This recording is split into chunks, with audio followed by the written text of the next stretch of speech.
Each month you get 1,200, 1,500 or 1,800 euros, but after paying rent and a few bills and expenses, it's gone. Poof, it seems to disappear like sand slipping through your fingers.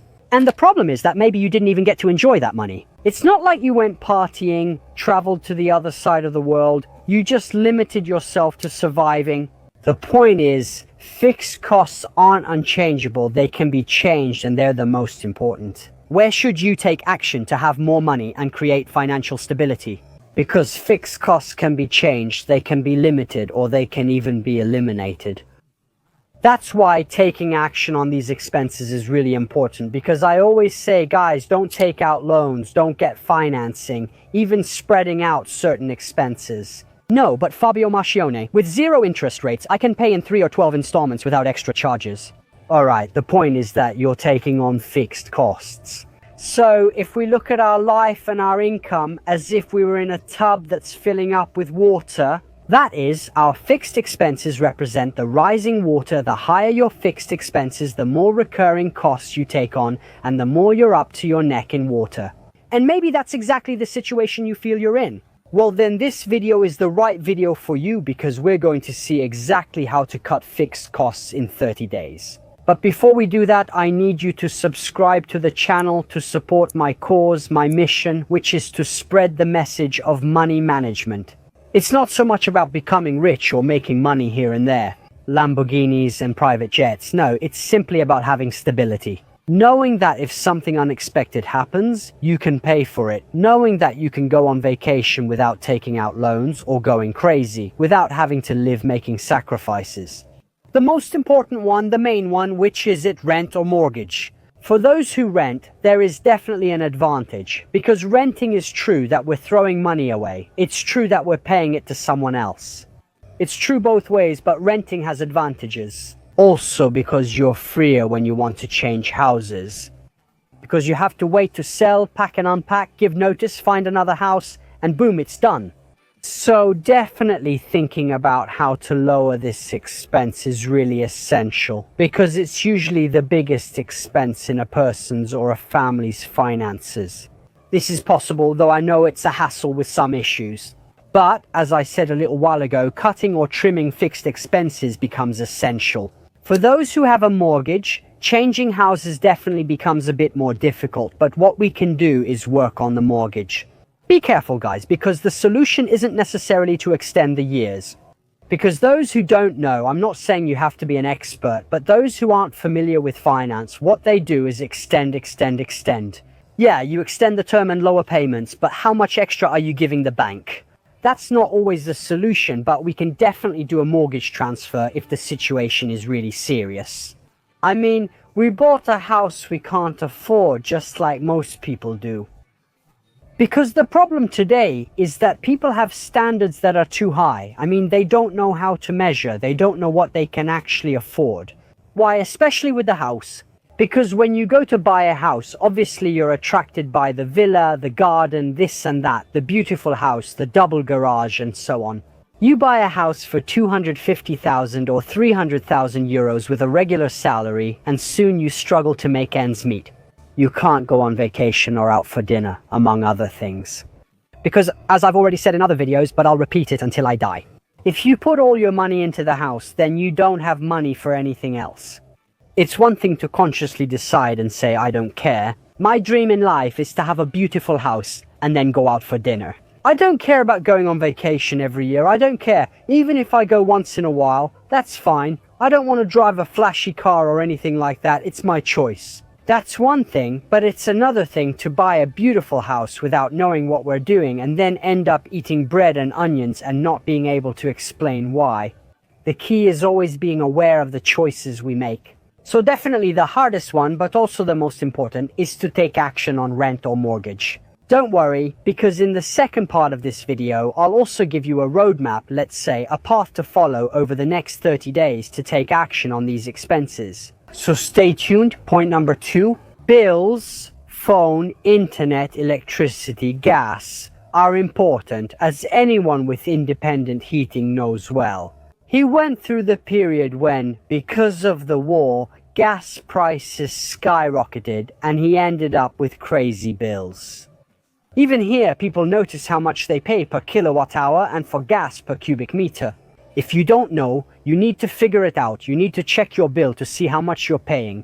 This is because very often one of the keys is to change provider. Nowadays, changing every so often isn't wrong. I know it might be scary because you might end up with surprises. I know a lot of people are skeptical, and this thing can really change your life. For example, under my videos about bills, I often hear people say they pay a lot. So, personally, I changed. I have a provider that makes me pay a fixed amount for 12 months. I have central heating, not independent heating, so I only have hot water and gas for cooking. In the end, I only pay 90 euros a month for electricity and gas, which is very little. Also, because I have a whole series of saving strategies like using energy-saving light bulbs and appliances that use less and so on. Besides the fact that I have a fixed expense that I can control, I already know every month how much my bills will cost me. The third point is the car. Here too, this is another expense where if we put in too much money, then we have problems. Today I realize that marketing is very dangerous, and what's the problem with the car? Just like with a house, people don't have the right way to measure. They don't know what kind of car they can actually afford. I think you should spend no more than 6 to 8 months of your salary on a car. So if you make 1,500 euros a month, aim for a car costing 10 to 12,000 euros at most. There are people, on the other hand, who think it's normal to buy a new car for 20 to 30,000 euros. When you're a worker, when you have a salary, that's not normal. Buying a car like that is not within your reach. First of all, because, well, if you buy a new car, buying a new car is a huge mistake. Because the moment your car leaves the dealership, you've lost 30% of its value.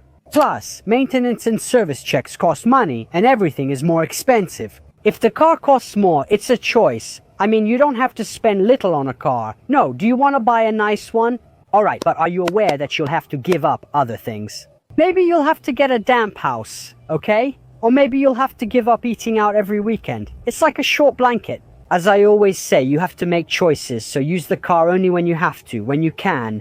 Avoid using the car, avoid going too fast. Guys, even when I travel, I remember with my Passat, guys. I drive around with a 2009 Passat. So it's an old car, but it has an amazing engine. And guys, I drive at a moderate speed. 2 years ago, if I'm not mistaken, from Milan, actually I live a bit north of Milan, with a full tank, I made it to Rome and came back. But then there are people who say, well, I'm on the highway, I have to go 140, 150, I need to get there. Damn, the car burns a lot of fuel and gas is pricey. I get it, drive properly, because at the end of the day, the car is a recurring fixed expense. As for the installment, this also needs careful calibration, since you know it's an expense for at least 3, possibly 5 years. Then there are those who think they're even smarter and buy the nice car, the one that costs a lot. Okay, but anyway, I go for a longer term. Lower the installment, I'm number one. You're not number one at anything because you're paying a ton of interest. Even here, the point is that we're in a society where we care more about appearances, we care more about image than substance. Why do we need to show off with a fancy car, only to end up eating bread and onions? Another very important thing, of course, is insurance. It's important because we need to protect ourselves, but even there, we need to balance things well and understand if there are things that aren't useful. Here, for example. This is a difference when you have a nice new car and so on, and you add comprehensive coverage here and there and end up paying a ton for insurance. If you have a more modest car, you can definitely remove certain options. It's fine to keep theft, fire, personal injury and driver coverage, but you don't need to add glass coverage or other extras that raise the price. A drastic point about the car. If it's a luxury and you really realize that it's putting you in a tough spot, suffocating you, and you can't afford it, sell it. People get attached saying, "No, it's my car, I like it." So what do you choose? Do you prefer to drive around in a nice car and then not be able to afford to do certain things? Struggling to afford essentials. It could be because you have an expensive car and high payments. You can't save, you don't have an emergency fund. And then when something happens, I don't know, even a dental problem, you don't have money to take care of your health. Guys, but is it normal? We have to try to think rationally. Is it normal that I go around just to show off and then I don't have any money? for the things that really matter. I mean, that's the problem with our society. Let's realize this. I mean, we buy useless things we could do without, and then we don't have money for the important things. Next, the roadmap. 4 weeks to cut your fixed costs. What do we need to do in the first week? So the secret is to take a current snapshot of your fixed costs. Utility bills, insurance, well, rent, car subscriptions, bank fees, phone. You need to list all your fixed expenses and next to them write down all the amounts. At this stage, divide your fixed costs into 3 categories. The first is necessary fixed costs like rent or mortgage, utilities, and the car, which are essential. Because if I need it to go to work. But be careful, guys, because there's another very important point here as well. I mean, I know people who work a kilometer from home and still drive there, and in my opinion, that's not normal. That's a different topic. Let me know in the comments if you want to discuss it in another video. Second category, useful fixed costs that can be optimized, like utility bills, for example. Category number 3, fixed costs that are useless, the ones we don't use and therefore need to eliminate. There's no discussion there, you just take them out. Week number 2, let's take action on these expenses, on these fixed costs. So first thing, subscriptions. We have some duplicate subscriptions. We have subscriptions we don't use that much. I mean, they're not really worth having. And now we know there are a lot of things that require subscriptions. Because companies want to tie you in, they want the security of having income, so they don't just sell you something once, but they sell you a subscription. Be careful, as this raises your fixed costs and your salary disappears as soon as it arrives. All the automatic payments for the things you have to pay go through, and you find yourself without a penny, and you don't even know why. Point number 2, banking fees. Banking fees also need to be analyzed, because often, especially traditional banks, still have very high costs. But we know very well that nowadays there are online accounts that cost much less, where we don't have commissions and so on. This is also something that needs to be considered very carefully. Now, week number 3, we need to optimize useful expenses, so we especially need to take action on the bills. First of all, we need to be aware of how much we are paying per kilowatt hour for electricity and per cubic meter for heating gas. As for fuel, maybe by optimizing certain trips, maybe by limiting certain commitments. Guys, I won't deny that, obviously, in a situation where I have a mortgage, 3 kids, and everything else, I know what my priorities are. Even when, for example, something silly, I'd like to go do a certain sport, but this sport is far away. I have a long way to go, and so at the end of the day, I chose another option. Why? Because I try to keep fuel expenses under control. Very simple. Then another important thing is to try to see if we can find some alternative solutions. I mean, very often if you work close enough, maybe when the weather is nice, you can get yourself a good bicycle and still get there. Okay, you have a car, you have certain expenses, but the fuel costs, maybe during those months you can cut them drastically. Even if you cut them for 5 or 6 months out of 12, that's still a good chunk of fixed costs that you're taking away. Can you use public transportation? It reminds me of when my son used to play soccer and we had to go to away games. Everyone wants to drive their own car. I was always offering rides. I have 2 or 3 seats, who wants to come? Or I'd get rides from others. Why? But also, you know, for the environment, because what sense does it make for 10 people to go to the same place, each with their own car? You also have to think about it this way. And it's not just about saving money, it's also about caring for the planet. Week number 4, set budgets. Having budgets, meaning setting limits, setting spending limits, is fundamental. Because if we don't have limits, if we don't have reference points, we go over, we spend more. Most people don't think about what they can afford, what their budget is, or what they can do based on their budget. No, on the contrary, they act without thinking, and then afterwards, in the end, they can't pay the bill and must wait until next month or delay the purchase. Like, I don't know, their son's shoes that are all worn out. Why? Because they didn't set any budgets. Budgeting is really important. I've made a lot of videos on my channel, and you also have a lot of videos about budgeting. Then, if you want and you're interested, there's also my video course where I talk about it in detail.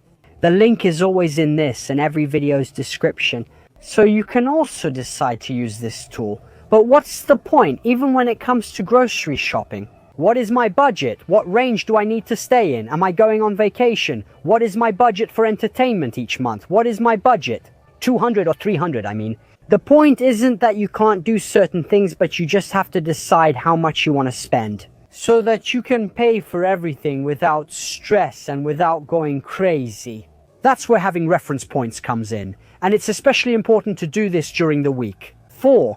Now that you've cut so many fixed expenses, it's finally time, if you haven't already, to set yourself a wonderful fixed expense. And that is saving. Automate your savings, meaning set up a recurring transfer from your main account to a separate account, which will become your emergency fund.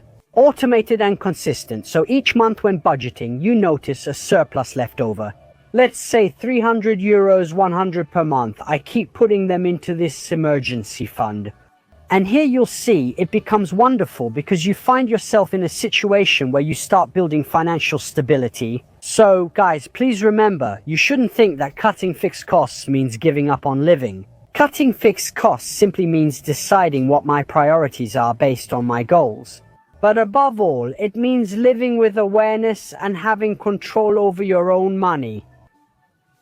But above all, it means not wasting, because the number one enemy of saving is waste. Why waste money? Give me a good reason to throw money away like that, to waste it, or just give it away. That said, guys, leave a like, subscribe to the channel, and share this video with your friends on WhatsApp and Facebook. Try to inspire others and help them understand that they have a choice. That there's also the possibility of earning a little extra money, even if we have a regular salary. Anyway guys, subscribe to the channel, and as usual, we'll see each other around.